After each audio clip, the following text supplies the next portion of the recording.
You too, Steve. It's not enough that Trump is saying some very inappropriate things that you should also jump in. Now, what Steve Bannon has said in a podcast is that all foreign students who are studying in the United States universities should return forthwith, that they should no longer be studying here.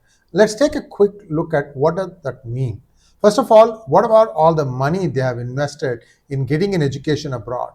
If you just abruptly cut it off, where will they go and finish their degrees? Have you given thought to that? Also, do you know how many students are studying as of last year? I have the numbers here. As of 23-24, there are 1,126,690 students, of which 331,602 are from India and approximately 300,000 are from China. Now, many universities now say that foreign students comprise up to 1/3 of their student body. Have you imagined what will happen if 1/3 of the student body suddenly ups and leaves? What happens to the faculty? Who's going to pay their salaries? Do you also know that most of the foreign students pay fees that is substantially higher than the in-state tuition or American citizens? Who's going to make up the shortfall? And what about all the people who you have promised that you're going to give them a degree? Isn't it breach of contract?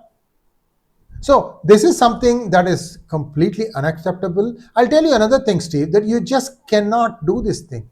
Didn't Trump just agree with China to keep their 300,000 students in place?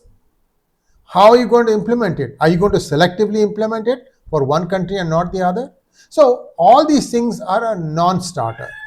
The second thing that Steve Bannon says is that many of them start getting H-1B visas and then those are taking away American jobs. You know, you have to just take a look at finance.google.com or any financial information website.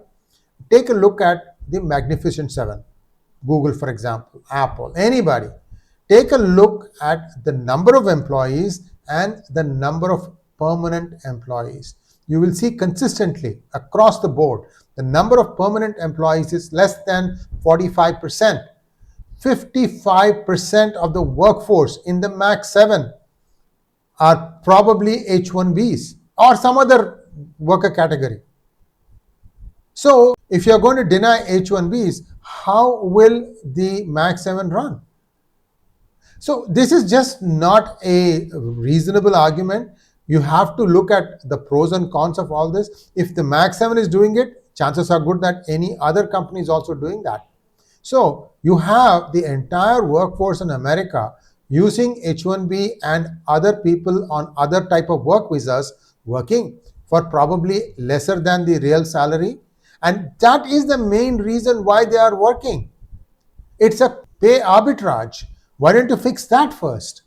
Well, in California, they brought a law saying that it doesn't matter if the person is a consultant or a full-time employee in a company. If that person works 40 hours a week, then he shall be given all benefits that are given to a permanent employee. Except, as always, they left a loophole. In the definition of a consultant, they said only those who report to the company for which they work shall be applicable for this act. Guess what?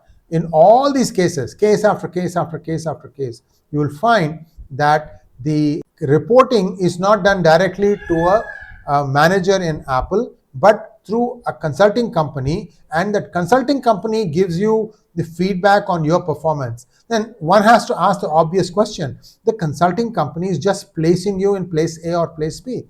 How the hell do they know what you're doing? So these are all small loopholes which are being exploited because they want to have a very healthy bottom line. And you and I are suckers for this. We go and buy their stock and we are also benefiting in one way or the other. As for the genuine Americans being squeezed out of program, I completely agree with you that this is something that needs to be fixed. The way that's going about. Once you create a parity between consultants and full-time employees, then a lot more people from America with American citizenship or green card will be able to find these jobs and work there. Until then, don't say that one should be sending out all the foreign students. That's not fair. You have to give a timeline and then say in 4 years' time, we are going to stop accepting students. But you let the 4-year students finish their education and then return back. That would be a more orderly exit. Do you just down and leave any battlefield? You have to do an orderly exit, isn't it? That's what it is here too. Thanks for watching. Please like, share and subscribe to our channel. Don't forget to click on the bell button for notifications. Namaskar.